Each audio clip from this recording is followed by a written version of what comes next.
Hello everyone, this is Shivangi और आज हम लोग सिस्टम मेंटेनेंस स्टार्ट कर रहे हैं। तो मैं स्टार्ट करने से पहले एक बार बोल दूं कि ये सब्जेक्ट आपका पूरा ही थ्योरी है, तो आप उसी तरह आप अपने नोट्स को अच्छे से मेंटेन करोगे, जो कि जब आप एग्ज़ामिनेशन के लिए जाओ तो आपको कोई प्रॉब्लम ना हो।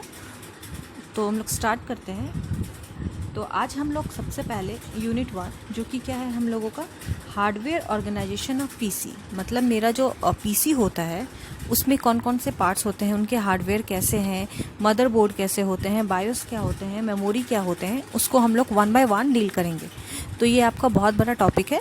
तो ये नॉर्मली आपका 3 to 4 डेज़ लगेगा इस टॉपिक को कवर करने में। ओके, तो सबसे पहले हम लोग देखते हैं द मदरबोर्ड ऑफ पीसी, मतलब मेरे मदरबोर्ड जो होते हैं कंप्यूटर के अंदर वो किस तरह का होता है, उसमें कौन कौन से डिवाइसेस होते हैं, सारे डिवाइसेस के सारे पार्ट्स के क्या क्या फंक्शनैलिटी हैं, उस सबको हम लोग आज अच्छे से पढ़ेंगे और आप लोग अच्छे से सुन के आप लोग अपने नोट्स को क्लियर करोगे। ठीक है, स्टार्ट करते हैं। The main printed circuit board in a computer is known as motherboard. तो आप लोग मदरबोर्ड को प्रिंटेड सर्किट बोर्ड भी बोलते हैं, पीसीबी। ध्यान रखोगे, पॉइंट करके लिख लो, it is also known as PCB. Why? क्योंकि ये एक प्रिंटेड सर्किट बोर्ड पे पूरे मदरबोर्ड का स्ट्रक्चर बना होता है, जो हम लोग प्रीवियस देखेंगे। अभी आगे देखेंगे हम लोग, आगे हम लोग इसको देखेंगे कि मदरबोर्ड किस तरह किस बोर्ड पे बना हुआ है। तो मदरबोर्ड जिस बोर्ड पे जिसका स्ट्रक्चर बना होता है उसको क्या बोलते हैं हम लोग? PCB, printed circuit board. Other name for this central computer unit uh, इस मदरबोर्ड का पीसीबी के बाद और क्या क्या नाम है आप लोग उसको भी सुनोगे। सिस्टम बोर्ड, मेन बोर्ड और प्रिंटेड वायर्ड बोर्ड। तो पीडब्ल्यूबी भी मदरबोर्ड ही है और पीसीबी भी मदरबोर्ड ही है। तो PCB is printed circuit board and PWB is a printed wired board. Clear? ये सब मेरा क्या है? मदरबोर्ड का नाम है। Main board, system board, PWB and PCB. ठीक है। Numerous major components crucial for functioning of the computer are attach to the motherboard. Motherboard में क्या होते हैं?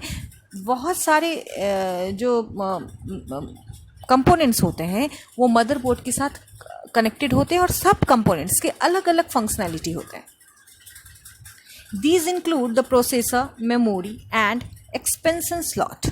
तो मदरबोर्ड में क्या क्या होते हैं? प्रोसेसर होते हैं, मेमोरी होते हैं, एक्सपेंशन स्लॉट, मतलब डिफरेंट आप एक्सटर्नल डिवाइसेस को इंक्लूड कर सकते हो। द मदरबोर्ड कनेक्ट्स डायरेक्टली और indirectly to every part of the PC. जो मेरे कंप्यूटर होते हैं, मदरबोर्ड डायरेक्टली और इनडायरेक्टली सबके साथ कनेक्टेड होता है। तो मदरबोर्ड क्या है? एक मेन बोर्ड है, इसके बिना कंप्यूटर का हम लोग सोच नहीं सकते इसके बिना। ठीक है, क्लियर? ये मेरा डेफिनेशन था मदरबोर्ड का। अब हम लोग एक बार स्ट्रक्चर को देखते हैं। इसमें आपको एग्ज़ाम में एक्चुअली ये बोर्ड बनाना पॉसिबल नहीं है कि आप अपने कॉपी में अगर मदरबोर्ड के बारे में पूछा तो आप मदरबोर्ड के बोर्ड को ड्रॉ नहीं कर सकते हो। इसलिए मैंने इसके हर एक पार्ट्स का थ्योरी भी रखी हूँ कि आप क्या क्या उस पर डिवाइस पे इंक्लूड कर सकते हो। मदरबोर्ड ने आपने लिखा, उसके बाद आप स्ट्रक्चर के बारे में लिखोगे, इट इंक्लूड्स, क्या क्या ये इंक्लूड्स करता है, उसके साथ साथ उसकी फंक्शनलिटी को आप लिख सकते हो। ठीक है, तो ये जो इमेज है ये सिर्फ आपके समझ के लिए है, क्योंकि आप इसको कॉपी पे ऐसे ड्रॉ नहीं कर सकते हो। ठीक है, तो सबसे पहले ये जो बोर्ड देख रहे हो आप, जो ये बोर्ड देख रहे हो जिसके ऊपर पूरा मटेरियल लगा हुआ है, पूरे कंपोनेंट्स अटैच है, ये बोर्ड मेरा क्या है? प्रिंटेड सर्किट बोर्ड, इसलिए इसका नाम क्या है? पीसीबी। ओके, और पीडब्ल्यूबी भी प्रिंटेड वायर्ड बोर्ड। ओके, आप ये देख पा रहे हो दिस पार्ट, ये पार्ट जो आप देख रहे हो, ये पार्ट क्या है मेरा? CPU socket. मतलब जो भी मेरे प्रोसेसर होते हैं, जितने भी कोर प्रोसेसर i10 आप लोग ने देखा सुना है नाम प्रोसेसर के, जो भी प्रोसेसर होता है ये मेरा मेन पार्ट है। यहाँ पे प्रोसेसर अटैच किया जाता है। ठीक है, तो ये मेरा सीपीयू सॉकेट पार्ट है। क्लियर? अब आप सेकेंड देखो कि दिस पार्ट देख रहे हो ब्लू कलर से अटैच है। दिस पार्ट क्या है? इस पार्ट को बोलते हैं मेमोरी स्लॉट, रैम स्लॉट, जहाँ पे हम लोग अपने वेरियस रैम को अटैच करते हैं। यहाँ पे आपको बता दिया जाएगा आपके कंप्यूटर सिस्टम में डिफरेंट रैम होते हैं, किसी का 2 GB 3 GB 32 GB आपका हिसाब से होता है, किस तरह का आप रैम लगाना चाहते हो, 4 GB, ठीक है। तो ये आपके मटेरियल डिवाइस के ऊपर डिपेंड करता है कि आपका रैम स्लॉट क्या है, ठीक है। तो ये आपका हो गया रैम स्लॉट, क्लियर। उसके बाद मैं आपको बता दूं, ये जो है मेरा CMOS बैटरी बैकअप दिख रहा है, CMOS बैटरी बैकअप। ये क्या है? CMOS बैटरी बैकअप बहुत ही इंपॉर्टेंट पॉइंट है, आप लोग इसको नोट करके लिख लो। CMOS बैटरी बैकअप जो है ये मेरा जब कभी मेरा कंप्यूटर बंद होता है तो क्या होता है, कंप्यूटर में फिर भी उसको एक्टिव रहने के लिए कुछ इन्फॉर्मेशन चाहिए, जैसे करंट टाइम, करंट डेट, ये सब कौन देता है? ये सब CMOS बैटरी, CMOS रैम भी बोलते हैं इसको। तो ये ही इसी वजह से जो मेरे कंप्यूटर में रियल टाइम, रियल डेट होता है प्रेजेंट, ये CMOS बैटरी की वजह से ही होता है, क्लियर। ओके, अब हम लोग एक चीज़ देख रहे हैं, यहाँ आप लोग देखिए ATX पावर कनेक्टर। अब ATX पावर कनेक्टर आप लोग को दिख रहा है। ATX पावर कनेक्टर क्या होता है? ये मदरबोर्ड को पावर सप्लाई करने के लिए यूज़ होता है। ये मदरबोर्ड को पावर सप्लाई करते हैं हम लोग ATX, ठीक है। उसके बाद आप देख पा रहे हो यहाँ पे एक फ़ैन लगा है जहाँ पे लिखा है CPU fan and heat sink mounting points. मतलब अगर आपका CPU गर्म हो जाए तो उसके लिए क्या है, यहाँ पे कूलिंग करने के लिए आपका एक फ़ैन लगा हुआ है, आप लोग देख पा रहे हो, ठीक है। उसके बाद आप लोग देख पा रहे हो IDE कनेक्टर, यहाँ पे है IDE कनेक्टर। IDE कनेक्टर क्या होता है? इंटीग्रेटेड ड्राइव इलेक्ट्रॉनिक्स, जो कि मेरा CD डिस्क सबको कनेक्ट करने के लिए ये IDE कनेक्टर होते हैं। IDE कनेक्टर देख रहे हैं, ओके। तो आप लोग यहाँ पे क्या क्या देख पा रहे हो, ये मेरा आपका CPU सॉकेट है जहाँ पे प्रोसेसर कनेक्टेड होते हैं। ये मेरा फ़ैन है, CPU फ़ैन कूलिंग करने के लिए यूज़ होता है। ये मेरा ATX पावर कनेक्टर है। ATX पावर कनेक्टर क्या करता है? मदरबोर्ड को पावर सप्लाई हम लोग किससे करते हैं? ATX से ही करते हैं, ठीक है। ये मेरा रैम स्लॉट है जिसको हम लोग मेमोरी स्लॉट भी बोलते हैं, ठीक है। ये मेरा IDE कनेक्टर है, ये जो आप रैम के जस्ट पीछे देख पा रहे हो, ये मेरा IDE कनेक्टर है। IDE कनेक्टर मतलब इंटीग्रेटेड ड्राइव इलेक्ट्रॉनिक्स, जो कि CD डिस्क ये सबको कनेक्ट करने के लिए यूज़ होता है, ठीक है। उसके बाद आप लोग देख पा रहे हो ये मेरा PCI स्लॉट है, PCI स्लॉट, ठीक है। PCI स्लॉट हो गया। जितने भी एक्सटर्नल पोर्ट होते हैं जिसको हम लोग एक्स्ट्रा लगाना चाहते हैं, सपोज़ कि जो मेरा ग्राफिक्स कार्ड है, मेमोरी कार्ड है, वो हम लोगों का जितना भी एक्सटर्नल है इधर वर्क करना वो बंद कर देता है, तो हम लोग यहाँ पे उसको अटैच कर सकते हैं, ठीक है। PCI स्लॉट आप लोग ध्यान दोगे। उसके बाद आप लोग देख पा रहे हो ये जो पार्ट है ये मेरा बैक पार्ट होता है जहाँ पे कनेक्टर्स होते हैं। तो देख पा रहे हो ये सब आपका बैक पार्ट है। तो आप अगर ये देख पा रहे हो इसको बोलते हैं audio fought,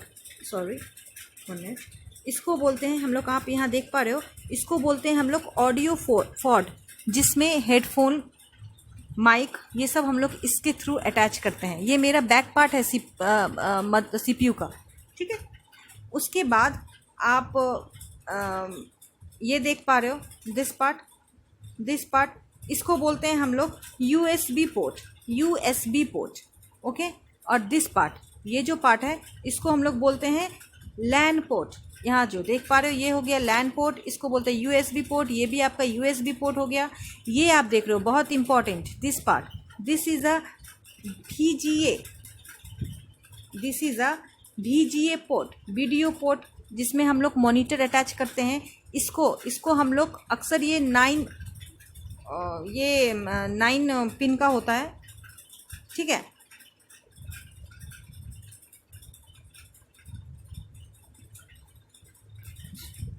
sorry, this is a VGA port, इस मिस्टेक। बीजीए पोर्ट जो मेरा होता है वो 15 पिन का होता है। आप लोग प्लीज़ इसको पॉइंट करके लिख लीजिए। जो मेरा वीडियो पोर्ट जिसमें हम लोग मॉनिटर कनेक्ट करते हैं वो कितनी पिन का होता है? 15 पिन का होता है। ठीक है, ये मेरा 15 पिन का होता है। दिस जो पिंक पार्ट आपको दिख रहा है, this is a VGA port. और उसके नीचे जो है इसको हम लोग सीरियल पोर्ट या कॉम पोर्ट बोलते हैं, COM, जो कि मेरा 9 पिन का होता है। ठीक है, 9 पिन का, आप लोग ध्यान दोगे। COM कॉम या फिर इसको बोलते हैं सीरियल पोर्ट, जो कि मेरा 9 पिन का होता है। कॉम मतलब कम्युनिकेशन पोर्ट। ठीक है, उसके बाद आप लोग देख पा रहे हो यहाँ पे ये PS2 है, जिसको हम लोग पैरेलल सीरीज पोर्ट बोलते हैं, PS2 पोर्ट, जिसमें जो मेरा पर्पल है, पर्पल को हम लोग कीबोर्ड से अटैच करते हैं और ग्रीन को हम लोग माउस से अटैच करते हैं। क्लियर? तो इसमें हम लोग समझ गए this is a audio port, जिसमें हम लोग माइक, हेडफोन जो भी है इसके थ्रू लगाते हैं। This is a audio port. This part and this part is USB port, जहाँ पे हम लोग USB कनेक्ट करते हैं। ठीक है, this part is a LAN port. This pink part is a VGA port, जो कि मेरा 15 पिन का होता है, जो कि वीडियो को कनेक्ट करने के लिए, मॉनिटर कनेक्ट करने के लिए हम लोग VGA पोर्ट लगाते हैं। ये जो 9 पार्ट का आपका दिख रहा है ये कम्युनिकेशन पोर्ट है। ठीक है, कम्युनिकेशन पोर्ट, जिसको सीरियल पोर्ट भी बोलते हैं। उसके बाद ये आपका 2 पार्ट जो दिख रहा है, जिसको हम लोग PS2, इसको बोलते हैं PS2 मतलब पैरेलल सीरियल पोर्ट, इसलिए इसका नाम PS2 पोर्ट पड़ा है। Purple is for keyboard and green is for mouse. Clear? तो ये मेरा एक हम लोगों ने देख लिया। उसके बाद हम लोग 1 बाय 1 जो मेरे इंपॉर्टेंट पार्ट्स हैं उसको हम लोग डिस्कस करेंगे, जिसको आप लोग अपने थ्योरी कॉपी में लिख सकते हो। ठीक है, आई होप आप लोग को ये समझ आया होगा। और इसमें 2 पार्ट है, जो कि नॉर्थ ब्रिज और साउथ ब्रिज है। तो नॉर्थ ब्रिज और साउथ ब्रिज जो होते हैं वो कनेक्टर होते हैं। एक्चुअली जो नॉर्थ ब्रिज होते हैं वो हम लोगों को कंट्रोल करने के लिए काम आता है। जो मेरे प्रोसेसर होते हैं, रैम होते हैं, उसको कंट्रोल कौन करता है? North bridge. ये 2 तरह का चिप होता है, जो कि नॉर्थ ब्रिज और साउथ ब्रिज होते हैं। नॉर्थ ब्रिज जो होते हैं वो मेरे प्रोसेसर और रैम को कंट्रोल करने के लिए होता है, और जो साउथ ब्रिज होते हैं, साउथ ब्रिज मेरा जो भी इंटरनल और एक्सटर्नल डिवाइसेस होते हैं उसको कंट्रोल करने के लिए होता है। जो मेरे इंटरनल इनपुट और आउटपुट को कंट्रोल करने के लिए साउथ ब्रिज होता है। और नॉर्थ ब्रिज आप लोग ध्यान दोगे, ये मेरा प्रोसेसर और रैम को कंट्रोल करने के लिए नॉर्थ ब्रिज, और south bridge is for input and output controlling. Clear? चलिए अब हम लोग सबसे पहले देखते हैं व्हाट इज CPU सॉकेट क्या होता है। The computer microprocessor also known as microprocessor और the processor, the CPU is the computer brain. ठीक है, it is responsible for fetching, decoding and executing program instruction as well as performing mathematical and logical calculation. इसमें हम लोग CPU के बारे में describe किया हुआ है कि CPU का क्या फंक्शनैलिटी है, उसके बारे में यहाँ पे डिफाइन किया हुआ है। और जो मेरा वो सॉकेट चिप होता है वो क्या होता है? मेरा प्रोसेसर चिप होता है, identified by processor type and the manufacturer. This information is usually inscribed on the chip itself. For example, Intel 386, Advanced Micro Devices, ये सब मेरे प्रोसेसर हैं जो कि CPU सॉकेट में लगा होता है। उसके बाद हम लोग देख रहे हैं जो कि मेरा है रैम स्लॉट। रैम स्लॉट क्या होता है? जो कि मेरे रैम होते हैं रैंडम एक्सेस मेमोरी। यहाँ पे रैम के बारे में आपका डेफिनेशन है, जो कि मेरे मेमोरी होते हैं, किस तरह का रैम मेमोरी होता है उसके बारे में यहाँ पे डेफिनेशन है। The computer memory, random access और रैम यूजुअली इसको कंप्यूटर मेमोरी क्यों कहते हैं? क्योंकि प्रोसेसर जिससे भी इंफॉर्मेशन लेता है वो कौन होता है? रैम होता है, इसलिए इसको कंप्यूटर मेमोरी कहते हैं। ध्यान देंगे, usually refers to the computer chips that temporary store dynamic data to the enhance the computer performance. ये टेम्पररी स्टोर करके रखता है, ये परमानेंट स्टोरेज नहीं है। while you are working random access is volatile. Volatile मतलब जब आपको ज़रूरत होती है तब इसके अंदर डेटा होता है, जब आप पावर कट कर देते हो तो रैम से पूरा डेटा ही हट जाता है। ठीक है, इसलिए इसको टेम्पररी मेमोरी बोलते हैं। Meaning it loses its contents once power is turned off. This is different from non volatile memory such as hard disk and flash memory which do not require a power source to retain the data. When a computer shutdowns properly, all data located in the RAM is returned to the permanent storage on the hard drive or the flash drive. जब आप computer on करते हो तो आपको जो data मिलता है वो तुरंत ही हार्ड डिस्क से ट्रांसफ़र कर दिया जाता है रैम को, और जैसे ही आप पावर शट डाउन करते हो रैम आपका पूरा खाली हो जाता है, और रैम से जो डेटा होता है वो कहाँ स्टोर हो जाता है, हार्ड डिस्क को स्टोर हो जाता है। इसलिए RAM is a volatile memory. ठीक है, तो जो रैम होता है उसको पावर चाहिए अपने डेटा को बैकअप करने, अपने डेटा को स्टोर करने के लिए। ठीक है, और रोम जो होते हैं, मेरे जो हार्ड डिस्क होते हैं, उसको पावर की ज़रूरत नहीं है कि अपना डेटा स्टोर करने के लिए उसको किसी पावर की ज़रूरत नहीं होती है, वो टेम्पररी स्टोरेज है। रोम जो है मेरा परमानेंट स्टोरेज है और रैम जो है मेरा टेम्पररी स्टोरेज है। इसको ध्यान रखेंगे हम लोग। ठीक है, उसके बाद आया सीमॉस बैटरी या CMOS ROM. This is a very important question, आप लोग लिखोगे अच्छे से। सीमॉस का फुल फॉर्म क्या है? Complementary metal oxide semiconductor random access memory. This is a CMOS ROM. और जब हम लोग बैटरी कहेंगे तो complementary metal oxide semiconductor battery, CMOS battery. CMOS battery का क्या काम है उसको हम लोग देखते हैं। The motherboard are also include a small separate block of memory made from CMOS RAM chip which are kept alive by a battery known as CMOS even when PC power is off। क्या होता है, जब आपका PC power of भी होता है तो motherboard को थोड़ी सी पावर की ज़रूरत होती है, जो कि कौन सप्लाई करता है? CMOS बैटरी सप्लाई करता है। This prevent reconfiguration when the PC is power on. ठीक है, CMOS device require a little power to operate, इसलिए इसको थोड़ा सा पावर चाहिए होता है ऑपरेट करने के लिए, इसलिए हम लोग मदरबोर्ड में CMOS लगाते हैं। CMOS RAM is used to store basic information about the PC configure, for instance floppy disk and hard drive types, information about CPU, RAM size, date and time। ये बहुत ही इंपॉर्टेंट है। आप देखोगे CMOS जो memory होता है उसका real time clock के लिए यूज़ होता है। आप देखोगे रियल टाइम क्लॉक RTC में हम लोग CMOS बैटरी का यूज़ करते हैं। क्यों? क्योंकि जो रियल टाइम और डेट होता है वो कौन देता है? कंप्यूटर देता है। CMOS बैटरी के थ्रू ही कंप्यूटर तक जाता है। Plug play information, power saving settings. तो ये CMOS बैटरी जो है ये आपका बहुत ही इम्पॉर्टेंट क्वेश्चन है एग्जाम्स पॉइंट व्यू से। ठीक है, उसके बाद आया मेरा ATX पावर सप्लाई। ठीक है, यहाँ आप लोग देख पा रहे हो इमेज को, आप लोग देखे होंगे, इसको कोई प्रॉब्लम नहीं है।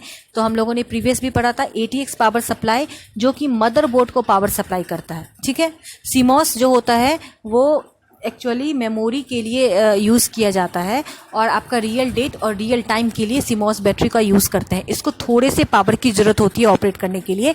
जब हम लोगों का पावर सप्लाई बंद हो जाता है तब मेरा CMOS बैटरी एक्टिव होता है, थोड़ा सा एक्टिव होता है, बिकॉज उसको रियल टाइम और डेट और मेमोरी की इंफॉर्मेशन सब कुछ की ज़रूरत पड़ती है, इसलिए CMOS बैटरी लगाया जाता है। लेकिन ये जो ATX है ये मेरा मेन पावर सप्लाई करता है, किसको? मदरबोर्ड को। ठीक है, ATX का फुल फॉर्म क्या है? Advance technology extended. Clear? Is a motherboard and power supply configuration specialisation developed by Intel. तो जो ATX है उसका डेवलप किसने किया है? इंटेल ने किया है। कब किया है? 1995 में। It is one of the largest connector inside a computer. It connects a power supply to a ATX style motherboard. ठीक है, तो ATX का हम लोग क्या करते हैं? ये मदरबोर्ड में पावर सप्लाई करने के लिए यूज़ होता है। ATX का फुल फॉर्म क्या है? एडवांस टेक्नोलॉजी एक्सटेंडेड, और इसका आविष्कार किसने किया है? इंटेल ने। कब? 1995 में। क्लियर?